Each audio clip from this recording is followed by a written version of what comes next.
Yes, yeah, it's the Joe B as usual. B's Boxing Basement, subscribe and like and all that ting. Um, I mean, we're just waiting. There's only two fights, yeah, on this card that count. Big Bang Jalang vs Filip Bergovic, huh? And obviously Gage vs Alexander Usyk. I watched some of the early stuff. This guy called Ben Whitaker, yeah, and he's been real pushed.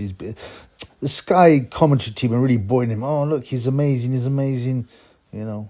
They seem to ignore the fact he's getting punched in the face all the time. Yeah, he won the fight, but he fought a guy. Honestly, you look like a primordial dwarf compared to Whittaker, yeah. And Whittaker, yeah, he's vain. He's full of himself. He does all this flashy stuff. I mean, I don't mind some of it. Hamed could get away with it because he backed it up. This guy Whittaker's a bomber clat, yeah. And it's funny because he's got this real receding hairline, he's obviously very vain, and he's losing his hair and whatnot. But this guy, he's called. Hey, sorry, bloods. This guy, he had a good record, but he was just in terms of physicality and his size and all that, it should be utterly outclassed. And he kept on tagging Ben Whitaker in the face. Yeah, even in the first fight, right? The first fight, Whittaker took on some other guy.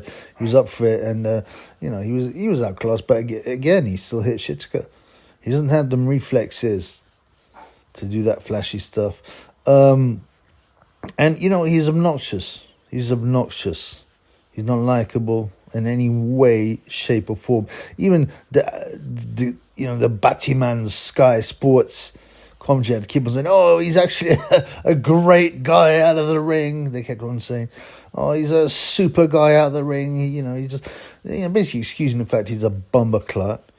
And you remember in the Olympics, you got a silver medal, which is an achievement, obviously, but most of the fights were close.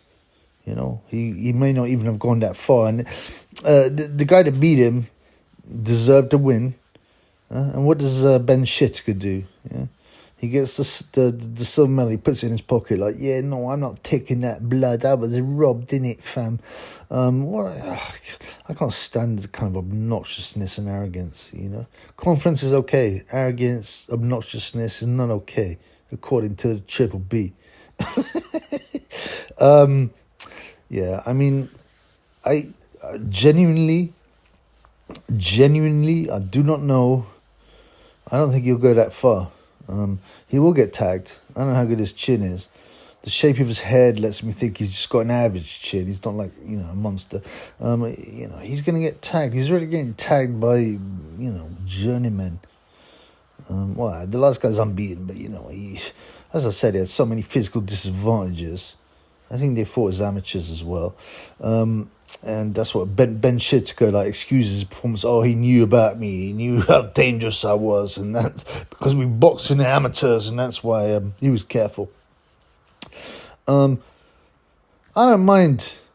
The good thing about fights like Ben Whitaker and Camp BELLEND Hatton, right, is that they're going to get knocked out at some stage. And people say, "Oh, you guys just hate us." Why shouldn't I hate a BELLEND like this? But it's good to know that they will get put in their place at some stage. Other haters go, oh, you haven't achieved what he achieved, didn't it? I mean, that's just a pathetic argument. It's like saying you can't criticize anyone, in the Premier League and any football league because they've done better than you. I mean, it's nonsense, man.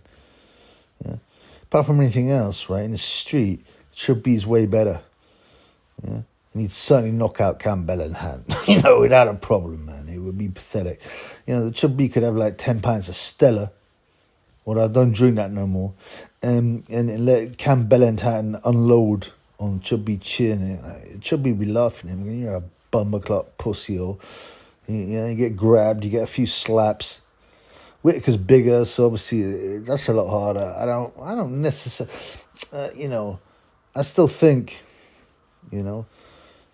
if you got in a street fight with Whittaker, he'd be one of them guys that tries to pose and box and like he's in the ring. And a street fight ain't the same thing, man.